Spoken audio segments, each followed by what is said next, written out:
Hey legends, welcome back to the Mason Cox Show. Now today is the entertainment episode. There's plenty happening here. We're here to fill you in. We've got TikTok might get banned in the US. We went to the F1 over the weekend, phenomenal time. But there's plenty going on in this episode, and we're gonna start it off right now, so settle in.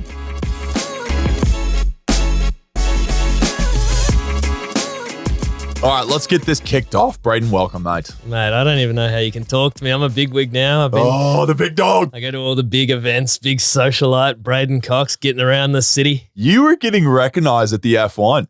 Yeah, you would have just loved it. Absolutely eating that up. I actually couldn't get my head in the door. Oh, here we go. It was weird. It was weird, but it was cool. So Mace took me to the F1s as a bit of a plus one. That's a reflection on Mace. Take me. Anyway, so yeah, that was good though. I walked around. I was Mace's photo assistant for the day, taking photos for about the 4,000 fans that he had lining up at every location around the Albert Park Lake. Oh, it was interesting. I always find it funny whenever someone asks for a photo because it's like they've never used their camera app. Whenever someone comes up to you and they're like, "Oh, can I take a photo?" I'm like, "Yeah, cool, man, let's do it." And they're like, it takes them like 15 seconds to figure out where the camera app is or how to get to the camera. And I'm like, have you never taken a photo on this thing before? There's a lot of panic set in. I think it's so because funny to me. I see it all the time. Like a lot of people as well take photos on behalf of other people. So they'll hand them a foreign phone and they'll be like freaking out. There was one that was an absolute classic where the bloke had like the older, like the boomer phone cover with the flap on the front. Oh, yes. Opens the flap and covers the camera at the back, and he's like looking at this black screen going like, what's happening here? And you're like, yeah, you gotta flip that cover off, mate. Stop covering the lens, mate, is probably step one. But there was plenty going on there. Plenty of people. I was just rubbing shoulders with all the big wigs in town. Some of the Bulldogs boys. Bucks was there. That was good to catch up with him after a long time. I haven't seen him in years, so that was good. And geez, they just ushered us around everywhere. There was a bit of an awkward moment where it was like, you got the pit like walk thing, the pit tour. And it's like, oh, we got tickets to the pit tour. Come on. So I walked down there and they were like, look me up and down. It's like, not for you. But no, we got back. They go, oh, we'll get you into pit lane. We'll get you, you can walk through pit lane. It's a really cool experience. You get to see the cars and stuff up front. You get to see girls walk. And they're like, oh, we'll get you in, And I was thinking like, I was with you. And they kind of looked, I don't know, you can maybe confirm this. They kind of looked at both of us. I was like, yeah, cool. And then we'd walk down there together and she kind of looks at him. And I can't imagine her position of being there, being like, oh no, we just had one, not two.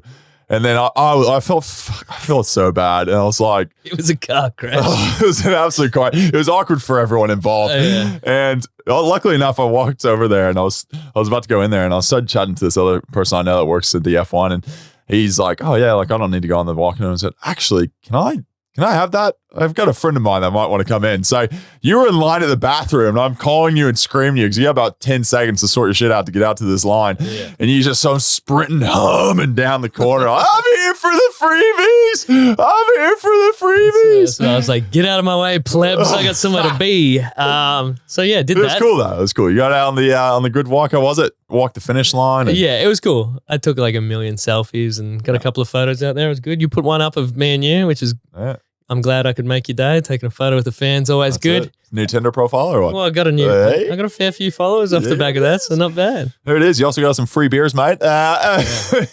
Well, I was drinking. We went early, so I was drinking as many coffees as I could, and I was like, well, now it's past 10 a.m. Got to make the transition at some point. Yeah. So we also went to the V8s, which is pretty cool. Now we met a man. I know a lot more about the V8s than the F1, so like it was good. You're countryman down there. Yeah, countryman. Like the real just exactly. V8s, don't you? Got a bit more grunt. Grunt. Yes.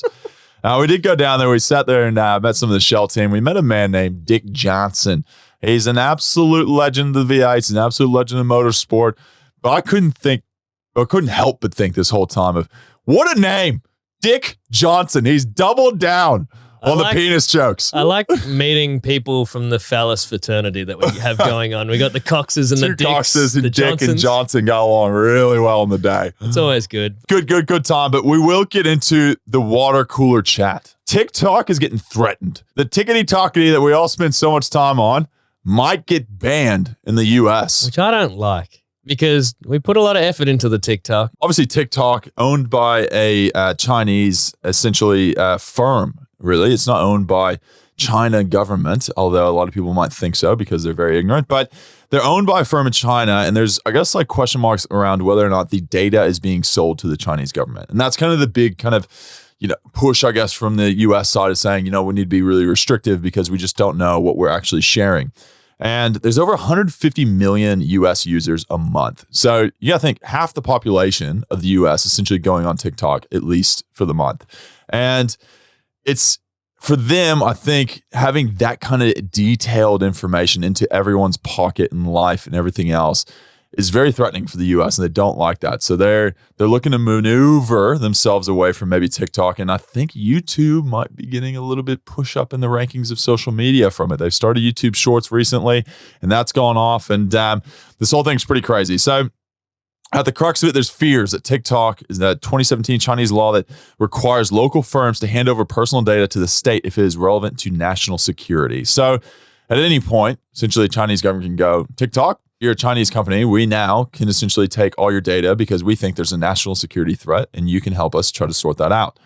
And that, for the US, can be a major problem. I just automatically think pretty much every major company is taking our data and selling it and moving it around the world. So I don't really see it as that big a... I reckon everyone, I'm fine. Take my data. Get to know me more. I want better ads. I want better ads. Like, you're going to serve me ads anyway. At least make them something that I want to see. I don't know, mate. Maybe this is why Dan Andrews went to China last week. He's sorting out on the Australian side. Old Dan Andrews just doing one for the rest of us. A selfless man, Dan Andrews. Would TikTok just tank if you take America out of it, but everyone else stays in? I think it actually would. Yeah. I think it would actually just absolutely tank. And someone else would just come in and have the exact same platform idea and just do it under a different name, and everyone would just jump ship to that. Yeah. It's kind of like whenever like Twitter got bought out by Elon, everyone had this other not megaphone. What was it? Meta something or Mastodon. That's what it was. And everyone was like jumping over to that and was like, oh, this is going to be the next Twitter. I think that'll just happen. Like, and there'll be something else that replaces it. Same thing as Vine from back in the day. If you can remember the Vine days, or MySpace, I liked Vine. Vine got like a lot of people famous. Like the Pauls, Logan Paul and Pauls Jake Paul got famous from that. Yeah. Now they're boxers, like making millions of dollars. Could have been us. R.I.P. Next news story. Now, there's a heartbreaking reason that they've got poop buckets in the U.S. classrooms. Well, I can't imagine there's a good reason, a funny reason. Can you imagine the anxiety of having to poop in front of your like classmates whenever you're in like year 5? Nah, there's a lot of things that would be scarring for life going to school in America. One, there's a shooter active in your school. Well, this is the whole reason. So the poop buckets have been installed in U.S. classrooms now because if there's a school shooting and you're locked down and you have to be in the classroom for an extended period of time, you're not allowed to go to the toilet because you're not allowed to leave the bathroom. Therefore, they need a toilet inside the actual classroom. Now, this poop bucket is legitimately just a bucket.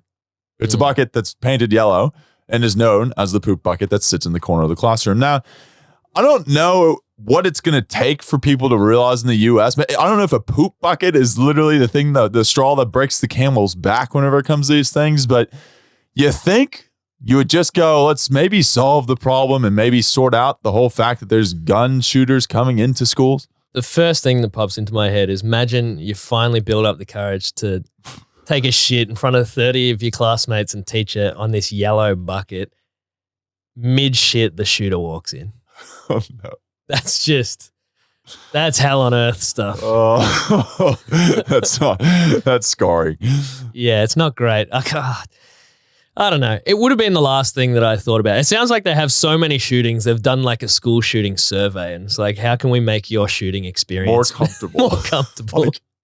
It's just terrible laughing about these things. It's a serious topic, but it's just gotten to the point where there's so many things that are happening with it. And we talk about it on the podcast so much. It's just becoming infallible to think that we just are not going to acknowledge the fact that there is a major issue in the US. Oh, and even the last one, it was like the shooter identified as like trans, and that was like 3 people that came out as trans and were mass shooters. And they're like, oh, it's like, this is a big issue. It's like, what about the 2,800 other mass shootings that weren't trans people? Like, they do anything to distract you from the fact that like guns are an issue and like they're killing tons of people. But yeah, it's bizarre. It just doesn't make sense to me. But Anyway, the US tends to do the things a different way than Australia, but, we just sit back and watch, I guess. Well, you ever like, the bathroom's ages away. Miss, can I just use the poop bucket? Imagine that. Imagine if that's what it turns into. It's like, can I have the hall pass? No. Too many people have gone today. Maybe that's the punishment. Use the bucket. Use the bucket. Use the bucket. No, the punishment. It's like if you mess up, you get the poop bucket on your head. Jeez. It's like I'm a celebrity. Get me out of here. And hey, shout out Peter Hellier, a man we've interviewed on this podcast, just went into the jungle. If you haven't listened to his episode, great comedian, great man, hilarious fella. Go back, search it on the platform you're on. Absolute golden nugget there of an interview. Golden nugget, I get it. It's a pun. There you go. Well, from one shitty situation to another. Hey, the iconic meat tray. See, these are the issues we have to deal with. These are the important things in Australia we're going to talk about. Australia, it's a sad day for Australia when the meat tray, well, they're trying to take the meat part out of it and they're trying to put veggies into it by doing things like doing the mushroom meat tray, which is... Well, they've called it the mushy meat tray, the mushroom meat tray, and I couldn't think of anything more disgusting to win at a raffle. You know what I call it? Bullshit. That's what I call it, because they're replacing meat and steak with like mushroom steaks. Like it's not steak, it's a mushroom. It doesn't matter what the hell you call it. If I won the meat tray at the pub and they came out with a fucking tray full of mushrooms. Oh my gosh. I wouldn't be going back there anytime soon, but they're rolling this out at RSLs as a viable option to those people that don't want the meat tray. But I don't know. Why would you enter a mushroom tray? Oh, you wouldn't. You'd have to call it a meat tray raffle and then just absolutely kill their hopes and dreams whenever you hand them the mushy meat tray of just mushrooms.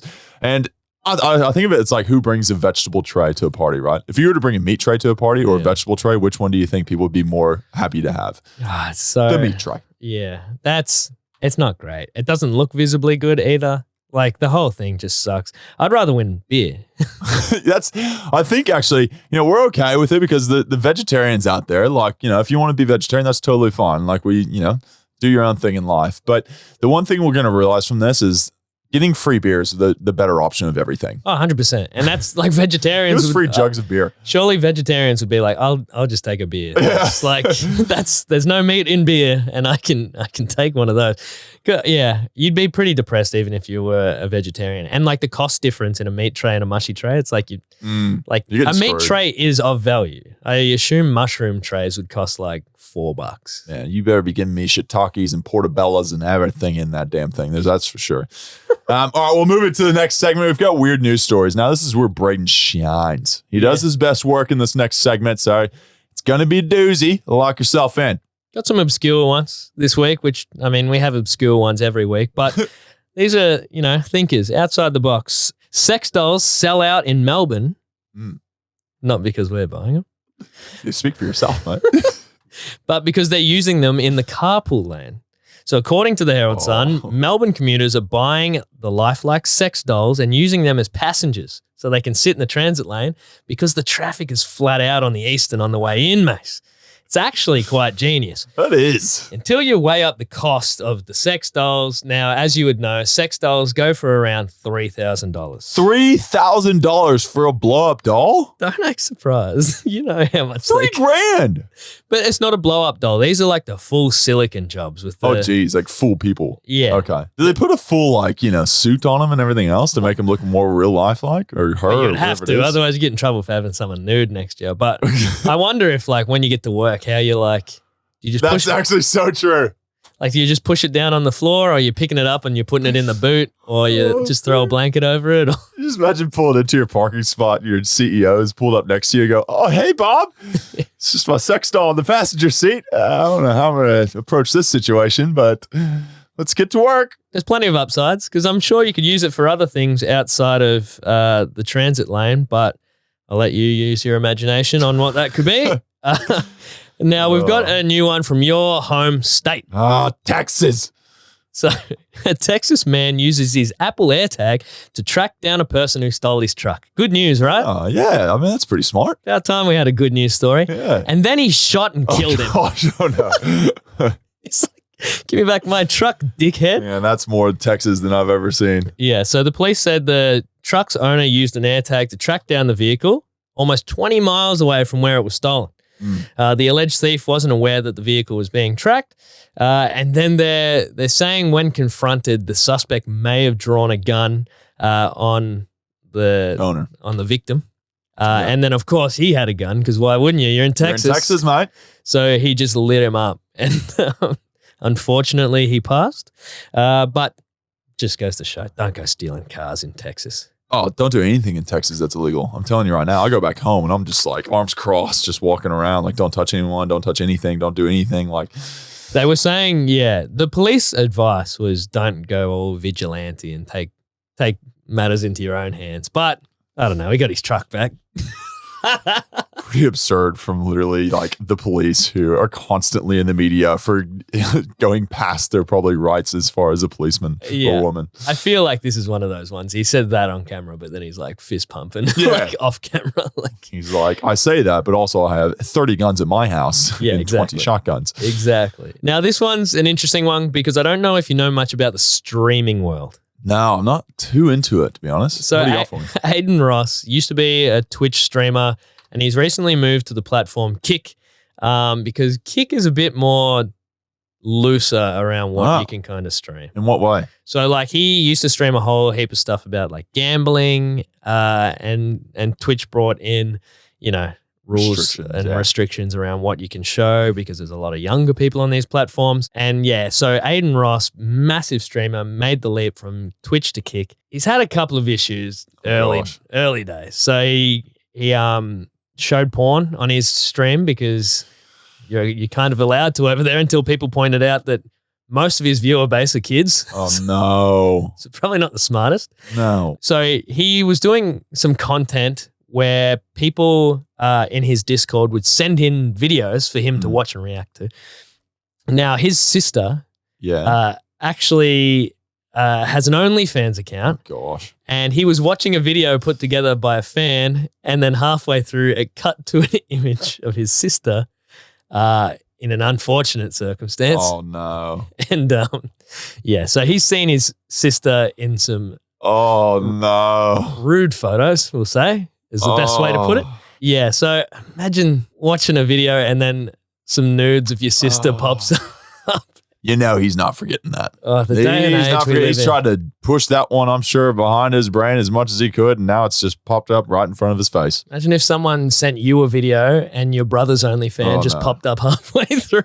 Just no, so much no. I wouldn't even know how to handle it. Like, you would jump off the platform, but if he's sitting there putting like indecent exposure essentially on his account, like, and kids are following it, like, man, you got to be better than that. Like, you got to realize, I know there is analytics out there to tell you what your age range and demographic is of people that are on your like platform. 100%. You have to have some kind of like moral standard, surely. And I think that's probably that same conversation like TikTok is where like some companies will bring in new rules and regulations based on like moral standards. Yeah. And then some rival company will see that they can be competitive in that space if they open up the doors to everything and then realize very quickly why there are rules and restrictions on these things in the first place. So, I don't know. Kick's going to have a lot of those issues to kind of work through if they just keep letting people gamble and watch porn on their service because it's going to wipe out a lot of their viewership. Oh, it's insane. It'll be, I don't know if it'll wipe out viewership, but it'll definitely get a lot of parents upset and definitely have them deleting apps off their kids' phones. That's for sure. Speaking of nudes, we get into the dating segment. Jesus. So what are we getting into? Have you put this down here because you've had some success? Not really. No, I've had zero success in the dating world as per usual, but I did go to Glamour on the Grid. Now, to those listening, Glamour on the Grid happens the week of the F1. Essentially, you go out there, you go out to the big, the big paddock club over there at the F1 at the finish line, and you have this big event that's over there, and everyone dresses up in their fanciest clothes, and all the girls get dolled up in their heels and dresses and all this kind of stuff. And there's the shepmates were there, and the uninspired employed people were there, and they're everywhere. They're everywhere, man. They were loving the F1 too, just everywhere. They're great men, great men too. I saw them and met them over the weekend, absolute legends. But it was so funny, like going there. I had a lot of things happening. I was internally bleeding at the at the point that I went to this joint. So there was a bit going on in my life, but got up in the tux, got in the suit, and went there. It took about 10 minutes to get sorted. And I started talking to other people there. You know, I talked to a few females there, and I was baffled by how long it took people to get ready. There was people there hours on end. I'm saying 2+ hours to get ready. It would take a long time. Some of the females, they were like having to suck themselves in just to be able to get into the dresses and all this kind of stuff, and like couldn't breathe throughout the night. And I'm sitting there going like, I don't know how you're even going to go to the toilet in that thing. I don't know what's going on. Weird thing That's to be what happens whenever I see a girl in a good dress. I go, how are you going to, like, how does this work? You know, like, how is this convenient for yourself? Like, that's just, I mean, I would just leave the event if I had to go to the toilet or something. I would just be done with it. Yeah. Anyway, so I went to, how we go from there, but I went to this event. It made me think. So you get all these girls, they're dressed in the nines, the guys are dressed in the nines, everyone's in their best suit, best outfit, you know, they're looking their best. Yep. And I thought, you know, if I'm to get someone's number here and go on a date with them in the future, right, it's never going to live up to what I'm looking at right now. And maybe their wedding day is the only other day that they'll be dressed this nice. It's only downhill from here. I actually have a good talking point on this. Every time I go on my plethora of dating apps, I see some girls, they only upload photos of themselves done up going to events. Yeah. But like, I don't really like that. Like, I want to see them in like comfortable clothes. Normal, everyday type scenario. Like, yeah. If anything, I'm the opposite. I reckon I like it more like hoodie and trackies spec. Yeah. Rather than like done up stuff. I'm not dressing up in a tux every single day, Braden, but I think I look probably my best in a tux, I would say. Yeah, but you don't have to do anything, hey? Because it's just like, you put on the tux. But you don't like wear makeup. Yeah, you don't have to straighten your hair. You don't have to. What's the mean, most effort you go to? Like wax maybe in my hair. That's about as far as I go. Shave? A shower. I do shave, yeah. Can you grow? You can't grow a beard. I've tried. It's terrible. I've done No Shave November. I've won that every single year, I think, because it just comes out as a stubble. Do you reckon guys could look prettier if we did the same stuff? What, makeup? Yeah. I don't know. I think girls like a little bit of a rough look though. So I don't think makeup probably benefits us. Taking data that I've taken. Oh. I take it in. Through the research and development team here at Braden Cox University. I think 100% of girls like guys with chipped black nail polish. Chipped black nail polish. I don't get it, but don't mind it. One finger, all fingers? I would say all. Wow. Okay. No, Cal Brown does it. Wow. Handsome looking dude. I don't know what he's up to. He should get into modeling, I reckon. He should, I think. Not tall. Whiplash. He's into the Whiplash Cafe. Not a tall little shout out to the Whiplash Cafe there. Am I taller than Cal Brown? I have no idea, mate. Anyone under 6 foot, you couldn't give a shit. They're all the same. They're all the same. Well, I did have a thing. So I've been out of the whole dating thing for a while because I've been too flat out. But I matched with someone on Hinge that was like so attractive. Yeah. And 10 out of 10. Stunner. Yeah. Well, 10 out of 10 for me. It's all subjective. But yeah. So then I messaged her. I got one message and then tried to message again and ghosted. I was like, well. So she replied to you? Yeah, once. Yeah. So then I was like, well, I had a crack. Yeah. And then we matched again on Bumble, which she has to message first. So she messages first saying, well, hello again, you. And I was like, oh. I said a joke of like, if we match on Tinder, we've got the whole collection or whatever. The old trifecta. Yeah. And then ghosted. Again? Yeah. So she's got to be interested. Yeah. Which is like, I sometimes do the same thing where it's like I have intentions to write back and stuff and then I don't. But yeah, I don't know. Do you reckon you just hit her with because obviously she doesn't like to text back and forth much. Do you just hit her with a Saturday night, this place, this time, see you there? I can try that. Well, you have nothing to lose. Yeah, 100%. What I actually did was on Hinge, I said like a real basic bitch question. Like I was like, how's your weekend? Oh, no. Well, I started with a joke and then I said, how's your weekend? And then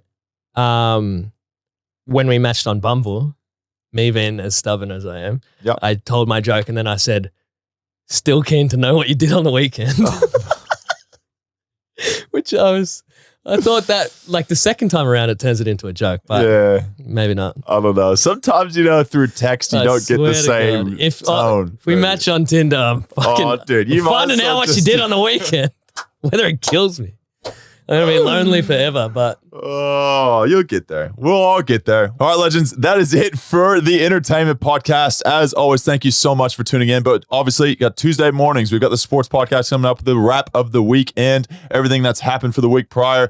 And then we've got this entertainment podcast coming out on Thursday. So hit the subscription, like everything else, so that you get the notifications every single time a new podcast comes out. We got plenty to chat about, as always. Plenty of opinions that you can have your take on. And leave us a voicemail. We haven't had a voicemail in a while. We should probably get this thing started again. We actually had one voicemail for the podcast, and it was the biggest jinx of all time. Was it me getting injured? Yeah. Oh, you know what it was? I'll tell you. It was. Well, I'm injured now, so it was. It was like, I just looked up Coxie's stats. He's played like 96 games. So then next week is this game. Next week is this game. He's like, the 100th game is going to be Anzac Day. So pumped. Like, we should have a big tailgate party. And I was like, it would have been so good. It would have been great. First, 50th, and 100th on Anzac Day. Unfortunately, that's not going to happen.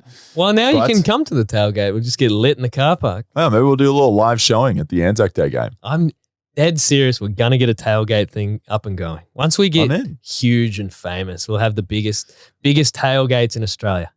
I think we just like, $20 entrance, get your food, beer, have a big little tailgate outside of the behind Richmond's thing at the MCG.